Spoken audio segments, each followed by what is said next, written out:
할렐루야, 사랑하는 대강의 가족 여러분, 오늘 하루도 하나님의 말씀과 동행하는 삶이 되길 소망합니다.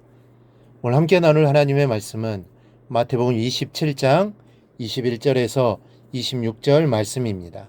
총독이 대답하여 이르되 둘 중에 누구를 너희에게 놓아주기를 원하느냐 이르되 바라바로소이다. 빌라도가 이르되 그러면 그리스도라는 예수를 내가 어떻게 하랴? 그들이 다 이르되 십자가에 못 박혀 하겠나이다. 빌라도가 이르되 어찌미냐 무슨 악한 일을 하였느냐? 그들이 더욱 소리질러 이르되 십자가에 못 박혀 하겠나이다 하는지라. 빌라도가 아무 성과도 없이 도리어 밀란이 나르는 것을 보고 물을 가져다가 무리 앞에서 손을 씻으며 이르되 이 사람의 피에 대하여 나는 무죄하니 너희가 당하라. 백성이 다 대답하여 이르되 그 피를 우리와 우리 자손에게 돌릴지어다 하거늘 이에 바라바는 그들에게 놓아주고 예수는 채찍질하고 십자가에 못 박히게 넘겨주니라. 아멘. 이 사도신경에는 예수님의 죽으심을 간략하게 줄여서 이렇게 기록하고 있습니다. 본디오 빌라도에게 고난을 받으사 십자가에 못 박혀 죽으시고, 예수님의 고난과 죽으심이 빌라도에 의한 것이라고 설명되어 있습니다. 우리가 알듯이 예수님의 죽으심은 대제사장들, 서기관들, 바리새인들의 합작으로 이루어진 것입니다. 사두개인들과 바리새인들은 서로 친하지 않는 자들인데도 예수님을 죽이기 위해서 서로 연합하기까지 했습니다. 그런데 어떻게 예수님을 죽음에 이르게 한 많은 범죄자들의 이름은 다 빠져 있고 빌라도의 이름만이 그 자리를 대표하고 있는지에 대해서는 몇 가지 의문점이 남습니다.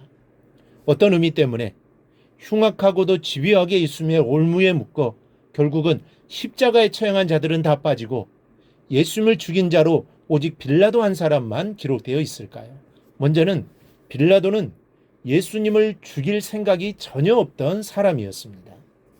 빌라도는 예수님께 죄가 없으심을 알고 있었고 그만큼의 호감을 갖고 있었습니다. 대제사장 무리들의 고소에 침묵하고 계신 예수님이 안타까워서 무죄를 증명할 수 있도록 말할 기회를 주려고도 노력했습니다. 그런데 예수님은 예수님을 죽인 주범으로 성경에 기록되어 있습니다. 그래서 놓아주려고 무단히 애를 썼습니다. 어떻게 하면 모인 군중들의 격한 감정을 풀어주면서 동시에 예수님도 구할 수 있을까 고심했고, 그 방법으로 예수님을 매로 치게도 하고 바라바를 함께 세워 군중들에게 선택의 고난을 주기도 했습니다. 예수님을 잡아두려는 노력한 것이 아니라 풀어 놓아주려고 노력했던 자입니다. 그런데 그의 이름만이 예수님을 죽인 자로 기록되어 있습니다. 셋째는 예수님을 죽으심에 넘겨준 것은 절대적으로 자신의 뜻이 아니었습니다. 다만 폭동이 일어날 것이 염려되어 어쩔 수 없이 예수님을 내어준 것뿐입니다. 대세에 밀려 예수님을 죽음에 넘겨주고는 군중 앞에서 손을 씻으며 이 사람의 피에 대하여 나는 무죄하니 너희가 당하라. 그때 무리들은 그 피를 우리와 우리 자손에게 돌릴지어다 라고 분명히 했습니다. 이 정도 되면 빌라도는 예수님의 죽음에 대한 책임과는 거리가 먼 사람입니다. 책임이 있다고 해도 조금 있을 뿐이요, 굳이 책임의 순번을 정한다면 대여섯 번째나 될 사람입니다. 오히려 대제사장과 장로들, 그들의 사주의 마음을 빼앗긴 군중들에게 더 큰 책임이 있는 것입니다. 빌라도 보고서라는 문서가 있습니다.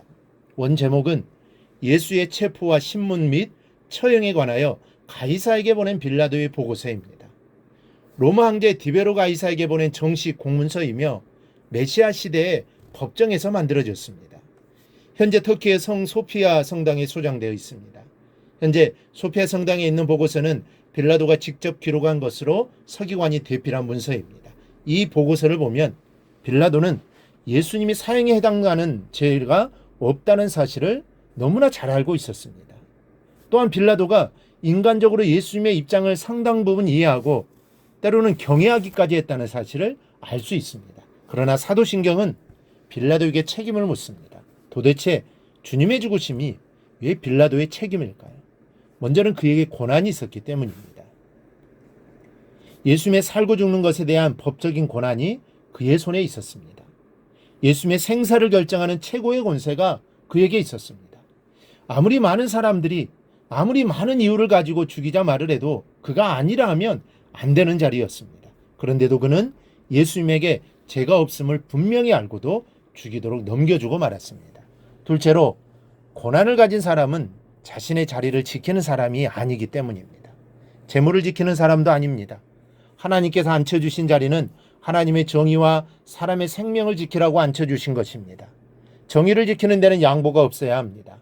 죄 없는 사람은 설사 놓는다고 해도 때려 놓아서는 안 되는 것입니다. 의인 때문에 죄인인 바라바를 놓고 흥정해서도 안 되는 것입니다.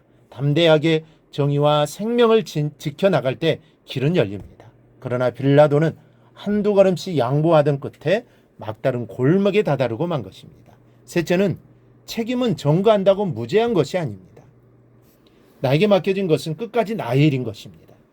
너희가 대신 당하라고 해서 해결될 일이 아닙니다. 손을 씻음으로 무관해질 수 있는 것이 아닌 겁니다. 그러므로 하나님께서 나에게 맡기신 일을 전가하지 말아야 합니다. 내가 지금 맡고 있는 사명을 생각하십시오. 마지막 날에 주님께서 나에게 물으실 것입니다. 내가 맡겨준 자리에서 하나님의 정의가 선포되도록 했느냐라고 물으실 겁니다. 그때 우리는 자신 있게 대답해야 합니다. 빌라도처럼 잘못된 선택을 해서는 안 됩니다. 사람들에게 이끌려서 하나님의 정의가 흘러가지 못하도록 해서도 안 됩니다.